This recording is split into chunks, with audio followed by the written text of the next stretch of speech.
Hello! Hello mga mamshi. Ngayon kauuwi ko lang. Galing kami sa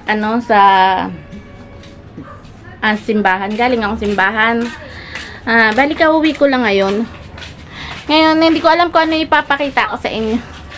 Nakalimutan ko kasi kanina. Dahil wala nga akong daladalang kahit na ano. Ngayon, yung anak ko, ando doon, mga nagsasayaw-sayaw. Ay, nagtago bigla. Ngayon, nagpapainit ng kape. Sabi ko, magkape. Painit muna ng kape kasi para naman makapagkape ako. Kasi parang maano yung sikmura ko.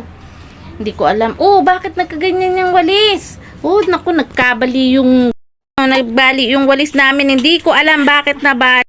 Ano kaya nangyari yun? At sino na naman kaya ang bumali niyan?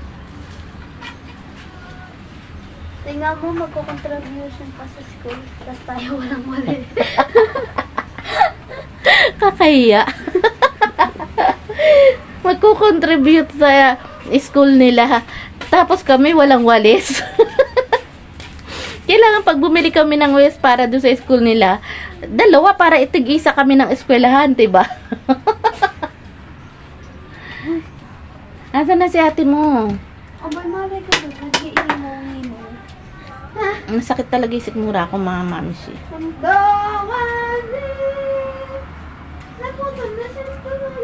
Tapos yung mga halaman, gusto kong diligan lahat kasi mga nagtutuyot-tuyot na sila. Hindi ko na sila naharap talaga, mga mamsi. Hindi ko na alam. So ngayon, sama ko na lang kayo ha. Kung madidiligan ko sila ngayon, ipapakita ko sa inyo. Pero sa ngayon, mga mamsi, problemado ako sa mga plant ko dahil mga tuyon-tuyo na sila, mga nauuhaw na sila, mga dry na yung mga dahon nila. Tapos yung iba mga ngamatay na. Dahil nga sa ganyan, hindi ko na sila maasikaso, mga mamsi. Ay nako, mamsi, hindi ko na alam kung ano nangyayari sa akin. Kasi parang hindi ko ba alam? Ay, para bang lagi kang tuliro. Parang ang dami mong iniisip. Na wala ka namang iniisip. Sino ba relate dyan? Ako lang ba yun? Diba? Ang hirap ano? O paano mga mamsi? Mamaya na lang uli ha. Sasama ko kayo dito sa loob ng bahay namin. Yun na lang ang gagawin natin. Tara mga mamsi. Magdilig tayo. Para makainom naman ng tubig yung mga halaman ko. Pero ayusin ko muna kayo para makita nyo rin, makasama ko kayo sa pagdidilig ha. Kasi talagang tuyot na sila. Sa totoo lang. Yung mamamatay na nga to isa Sana masurvive pa siya. Tulad bukas, di ko na naman sila maharap. Kasi alis na naman ako bukas, diba?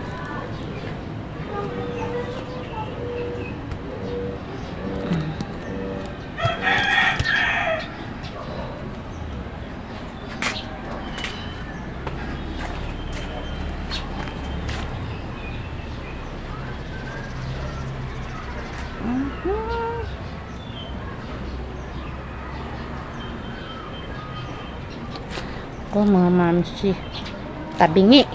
Ayan, kita nyo na siguro, no? Ayan, dito muna tayo mag-umpisa. So, kunin ko muna yung coffee.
Dami pang nandidiligan, oh.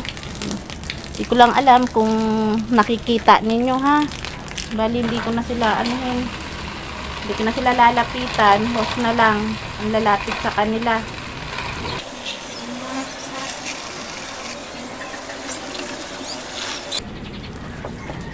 Ngayon, dito naman tayo sa may ngayon, sama kayo. Dito tayo. Ayusin natin to. Alokbate. Sa talong. Ginawa ko na lang siyang gapangan. Kasi yung talong, medyo matanda na yan. Kaya namatay na. Tuyo-tuyo na siya. Kaya okay na yun siya. Patay na yan. Hindi ko lang siya tinanggal na dyan para may gapangan yung alokbate. Saka yung ampalaya.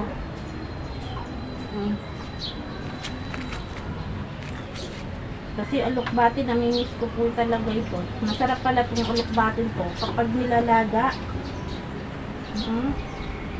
Sinubukan ko kasi siya nung isang beses.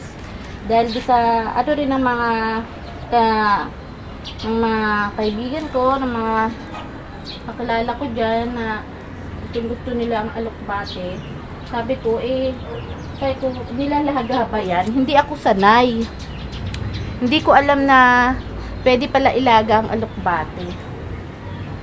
Tapos isasawsaw lang siya sa toyo, kalamansi or bagoong isda. Para din siyang talbos. Ganun po. Doon ko natikman na masarap din pala. Sabi ko, wow. Napangawa ko. Sabi ko, pareho din pala ng lasa ng talbos. Kung dati, talbos yung lagi kong hinahanap. Dahil nga sa kulang ako sa dugo. Tapos, naging naano ko na, high blood na ako. Hindi na ako masyadong wait lang ha. Kasi yung palaya, pinagagapan ko rin dito. Para umakyat din siya sa taas. Yan, okay naman pala. May ampalaya dyan. Tapos, alokbate. Ayan lang yung gulay ko rito ngayon. Ngayon, tignan nyo naman ang nangyari sa aking plant. Talagang mga mamshi. Pasensya na, hindi ko mabigyan ng hustisya.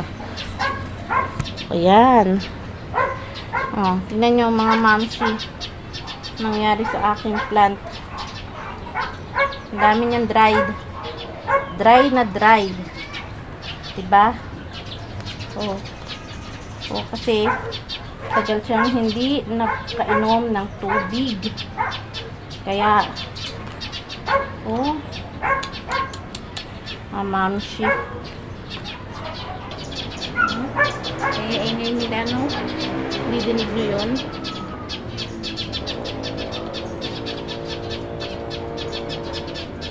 Pato na-stick na siya.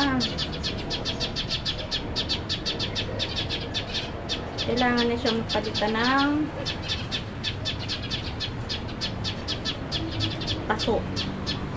Kaso, ang problema, madali siyang palitan ng paso. Ang problema ko, wala na akong lupa na ilalagay sa kanila pag pinalitan ko siya ng paso dahil masyadong malaki na siya.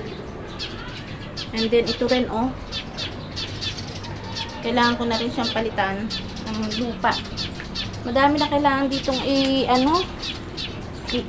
Kasi, tulad dito, wala na siyang lupa, Ito, nagbulaklak na siya, Kasi, tag-init na. Ayan. So, mga mamsi, paano? Yan lang muna. Ito yung kamyas, Ang dami na niyang bunga. Ayan, mamsi, hanggang sa lupa yung bunga niya, Diba? Ang dami-dami niyang bunga. At sa likod, nagtatago yung mga bunga niya, Ayan, Ayan, Ayan, hitik na hitik siya sa bunga. Nasa baba yung bunga niya. Kasi hindi dito sa taas, napitas na namin yan. Ayun, nasa taas pa. Diba, mga mamsi? Ang taas-taas niyan, Andiyan dyan yung mga bunga sa taas. Para siyang prunes na ano oh. Ayun oh. Diba mga mamshi, hindi ko malaman kung paano ko bibigyan ng stisya sa inyo. Ayan oh, diba? Kita. Paano mga mamshi? Diyan na lang po muna ng inyong mami. Ang inyong mamshi. Pawis na po. Wait lang ha. Pero pumantay naman kayo sa akin. Hindi ako nakayuko.